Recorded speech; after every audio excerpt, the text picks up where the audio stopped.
আসসালামু আলাইকুম। আজকে রান্না করব গুচি মাছ দিয়ে করলা আলু চটচটি আর রান্না করব হাঁসের ডিমের ঝোল। তো প্রথমে এই রেসিপিটা এগুলো করব মাথায় ছিল না।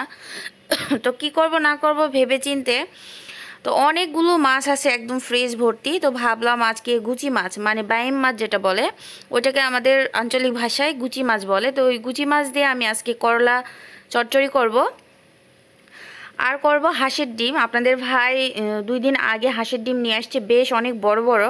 তো হাঁসের ডিমে আলু সেদ্ধ করে ঝোল ওর আবার অনেক পছন্দ, খুবই ভালোবাসে। তো ভাবলাম যে হাঁসের ডিম যখন বাসায় আছে তো রান্নাটা করেই নেই। আর এই যে একটা ডিম আগে থেকে ফাটা ছিল, তো ওইটাও দিয়ে দেবো, দেখি কি পরিস্থিতি হয়। তো ডিমটা শেষের দিকে চলে আসছে, তো আমি ডিম বের করে নিলাম, কাঁচামরিচ বের করে নিচ্ছি।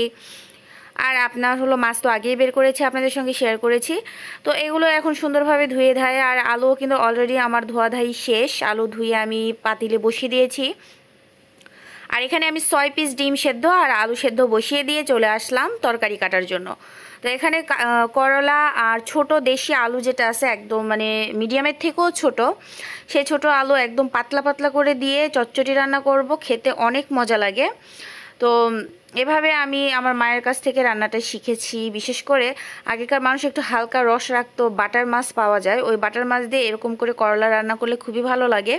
কিন্তু আসলে এখানে ঢাকাতে বিশেষ করে বাটা মাছ পাওয়া অরিজিনাল বাটা মাছ পাওয়া মুশকিল, আর ওইরকম টেস্টও লাগে না।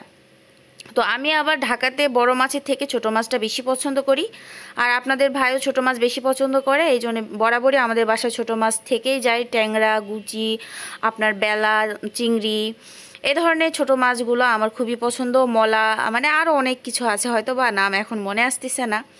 তো করলাগুলো কেটে মাঝখান থেকে একটা ফালি দিয়ে নিয়েছি। করলা বীজগুলো যখন করলা ভালো করে লবণ দিয়ে মথে নিব তখন কিন্তু অলরেডি অনেকটা করলা বীজ পড়ে যাবে। তো সেভাবে করলা বীজ ফেলি নাই, কারণ আমাদের করলা বীজ খেতে খুব একটা খারাপ লাগে না, তো খাওয়া হয়। আর এদিকে কিন্তু আলুগুলা ছোট ছোট পাতলা পাতলা করে একদম ছোট আলুগুলা কেটে নিয়েছি। আর এখন কাটার পালা হচ্ছে পেঁয়াজ আর কাঁচামরিচ। তো মরিচগুলো তো আমি আগেই ধুয়ে নিয়েছি, আপনারা দেখেছেন। তো মরিচগুলো আমি আগে কেটে নিয়েছি, তারপরে পেঁয়াজগুলো সুন্দরভাবে ছিলে কেটে নিব। তো আর কি, কাটা বাছা মোটামুটি শেষের দিকে হয়ে আসতেছে, রান্নাগুলো বসাবো। তো ছেলেকে মাদ্রাসা থেকে নিয়ে আসছি, নিয়ে আসার পর ইদানিং দুপুরের পর রান্না করতে হচ্ছে, কারণ গ্যাসের অনেক প্রবলেম। আমি অনেক ভিডিওতেই বলেছি যে আমি সাপ্লাই গ্যাস ব্যবহার করি, আর সাপ্লাই গ্যাস দুপুরের দিকে একদমই হলো আপনার থাকে না, গ্যাসের স্পিড থাকে না। তো এই জন্য বিকেলে ঘুম থেকে উঠে আসরের নামাজ পড়ার পর রান্নাটা বসিয়ে দেওয়া হয়। মাগরিবের আজানের একটু আগে রান্না হয়ে যায়, তখন আমি মাগরিবের নামাজ পড়ে ছেলেকে পড়তে বসাই। তো এটা এখন প্রত্যেক দিনের আমার শিডিউল হয়ে গিয়েছে, এভাবে আমি এখন চলতেছি। আর কথা বলতে বলতে পেঁয়াজ কাঁচামরিচ কাটা হয়ে গিয়েছে। এখন এই যে গুচি মাছ, প্রথমে বলেছিলাম গুচি মাছ বের করে রেখেছি।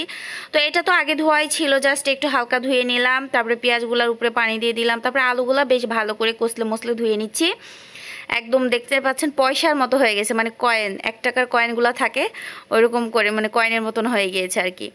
আর এখানে করলাগুলো আগে প্রথমে ধুয়ে নিচ্ছি, ধুয়ে নেওয়ার পর তারপরে করলাগুলো এখানে উঠাবো। আর এই যে অল্প কিছু বীজ কিন্তু উঠে গিয়েছে, এই বীজগুলো আমি ফালাই দিব। আর এখানে এখন লবণ দিয়ে দিব।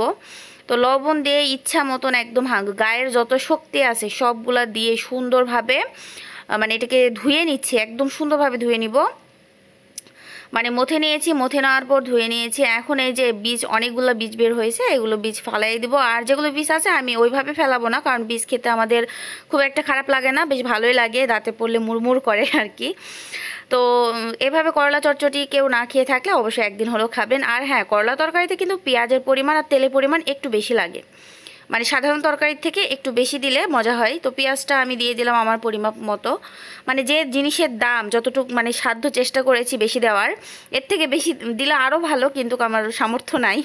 তো কাঁচামরিচ আর পেঁয়াজ দিয়ে দেওয়ার পর বাটা মশলা পরিমাপ মতো দিয়ে দিয়েছি, ঝাল, লবণ, হলুদ, এগুলো সব তরকারির পরিমাপ বুঝে আপনারা দিবেন। তো আমিও সেভাবেই দিই, আমার একটা ব্যালেন্স হয়ে গিয়েছে সব কিছুর, যে কোন তরকারিতে কতটুক লাগবে।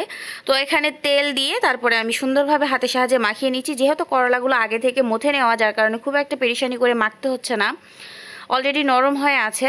আর সুন্দরভাবে একটু নাড়াচাড়া দিয়ে মাছগুলো দিয়ে দেওয়ার পর এখন এই যে পরিমাপ মতো পানি দিয়ে দিব। এটা একদম পোড়া পোড়া করবো চটচটি আর কি। মানে এই চচ্চড়িটা খুবই ভালো, হাতে মাখানো তরকারি বরাবরই আমার খুবই পছন্দের। আর উপর থেকে আরও সামান্য একটু তেল দিয়ে তারপর ঢাকনা দিয়ে ঢেকে এটা রান্নার জন্য বসিয়ে দিব। মানে এটা বসিয়ে দেওয়ার পর আর ওইদিকে আপনার হলো যে ডিম আর আলুগুলো সেদ্ধ করতে বসিয়েছিলাম, সেই আলু আর ডিম সেদ্ধ হয়ে গিয়েছে। এটাকে এখন একটু ঢাকনা দিয়ে ঢেকে মানে একটু মানে গরমটা একটু বসিয়ে নিব, তারপর ছোলার জন্য চলে যাব। আর এই যে অলরেডি গরম বসানোর পর পানি 2 বার বদলানোর পর এখন আমি ছিলে নিচ্ছি ডিম আর আলুগুলা। তো সুন্দরভাবে আলুগুলা ছিলে নিচ্ছি। আলুগুলা ছিলতে খুব একটা বেশি সময় লাগে না, কারণ মিডিয়ামের থেকে একটু বড় ছিল আলুগুলা। আর এটা হলো সাদা আলু। তো আপনাদের ভাই দেশি আলু সবসময়ই কেনে, কিন্তু যখন পায় না, দেশি আলু পায় না বা হলো যে দোকান থেকে কিনি সেই দোকান বন্ধ থাকে, সেই ক্ষেত্রে আপনার হলো একটু বড় হল্যান্ডার আলু যেগুলো আছে সেগুলো ব্যবহার করি আমরা।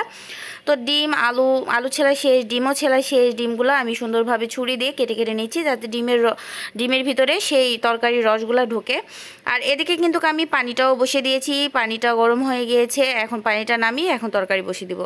আর ওই পাশে কিন্তু আমার তরকারিটা মোটামুটি সুন্দর একটা বলক চলে আসছে। এখন এটা জাস্ট পোড়া পোড়া হবে। আর এর মধ্যে অবশ্যই আপনারা চেক করে নেবেন লবণটা ঠিক আছে কিনা।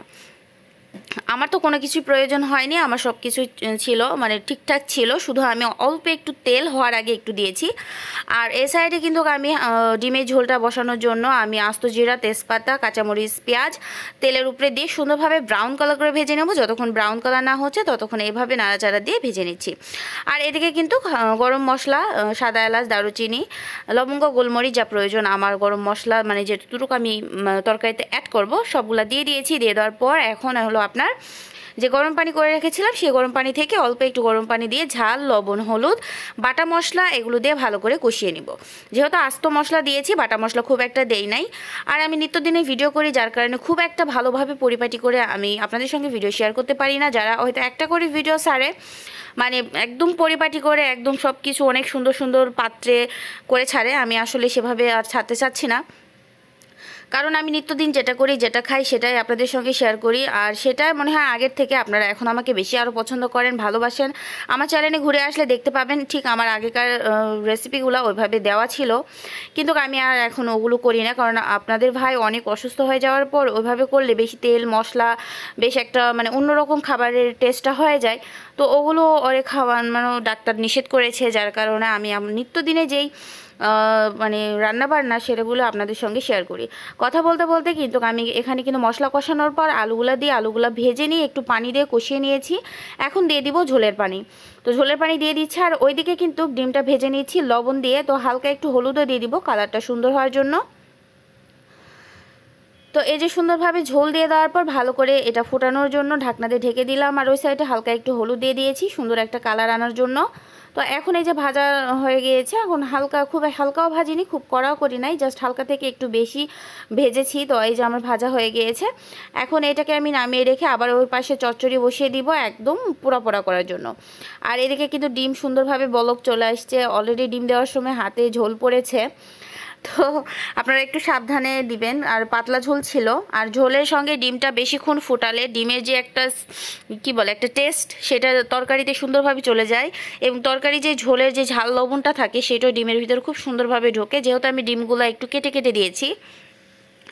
আর এখন সুন্দরভাবে ফুটিয়ে নিচ্ছি। যতক্ষণ না সুন্দরভাবে ফুটে আমার মনের মতো একটা তরকারির সাইজ চলে আসবে ততক্ষণ পর্যন্ত ফুটাতেই থাকবো।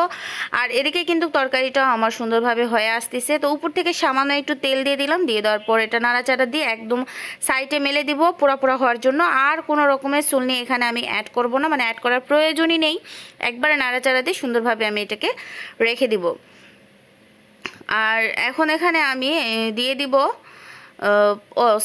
এখানে হলো এখন ওই ঝোলের মধ্যে দিয়ে দিচ্ছি আপনার হলো জিরা গুঁড়া। মানে জিরাটা আমি কিছুদিন আগে এভাবে অনেকগুলো বেটে একবারে রেখেছিলাম, কারণ প্রত্যেক দিনে একটু প্যারা হয়ে যায়, মানে প্রত্যেকটা তরকারি রান্নার পরে একটা জিরা বাটা, জিরা টালা। তো এভাবে করলে কি হয়, টাটকার একটা ফ্লেভার পাওয়া যায়। তো আমার কাছে একটু মানে শর্টকাটের জন্য আমি আগে থেকে জিরাটা টেলে রেখেছিলাম। আর এই পাত্রে আমি বেড়ে নিব, যার কারণে পাত্রটা আমি একটু গরম করে নিয়েছি যাতে তরকারিটা রাখলে নষ্ট না হয়। তো আপনারা এই টিপসটা ফলো করতে পারবেন বা পারেন, যদি কোনো তরকারি বাটিতে বেড়ে নেন সেই মানে বাটিটা যেন ভিজা না থাকে, অবশ্যই শুকনা, অথবা যদি ধুয়ে নেন তাহলে একটু গরম করে নেবেন, এতে তরকারি নষ্ট হবে না। তো আমার রান্না একদম কমপ্লিট। আজকের রান্না এগুলোই এগুলোই ছিল। আর রান্না করার পর যেগুলো হাঁড়ি পাতিল ছিল সেগুলো আমি এখন ক্লিন করতেছি। বরাবরই রান্নার পর কিন্তু বেশ অনেকটা হাঁড়ি পাতিল জমে যায়, অনেক ফ্রিজ মৃজ জমে যায়, মানে অনেক কিছু আর কি ভরে যায় আর কি, না ভরাতে চাইলেও ভরে যায়। আর আমি চটচটিটা বেড়ে নিব না, চটচটিটা আমি ওখানেই রাখবো, যেহেতু পোড়া পোড়া তরকারি বেড়ে নিলে মানে একটু অন্যরকম লাগে। তো আমি পাতিল থেকে আমরা খেয়ে থাকি, এভাবে আমরা খেয়ে হয়েছি, মানে পোড়া তরকারি আর আমরা বেড়ে নিই না, মানে এটা লাগা লাগা থাকে, লাগা লাগাভাবে ওই পাতিল থেকে উঠায় নিলেই বেশি ভালো লাগে। তো ঝোলটা বেড়ে নিয়েছিলাম। তো যাই হোক, আজকের রান্না বাড়া, আজকে ধোয়াধাই এই পর্যন্তই। আমার ভিডিও যদি ভালো লেগে থাকে অবশ্যই লাইক, কমেন্ট, শেয়ার, চ্যানেলটিকে সাবস্ক্রাইব করে বেল আইকন ক্লিক করে রাখবেন, তাহলে সবার আগে ভিডিও আপনার কাছে চলে যাবে। দেখা হচ্ছে অন্য কোনো ভিডিওতে, ততক্ষণ পর্যন্ত ভালো থাকুন, সুস্থ থাকুন, আমার জন্য অনেক অনেক দোয়া ও ভালোবাসা রাখুন। আল্লাহ হাফেজ, আসসালামু আলাইকুম।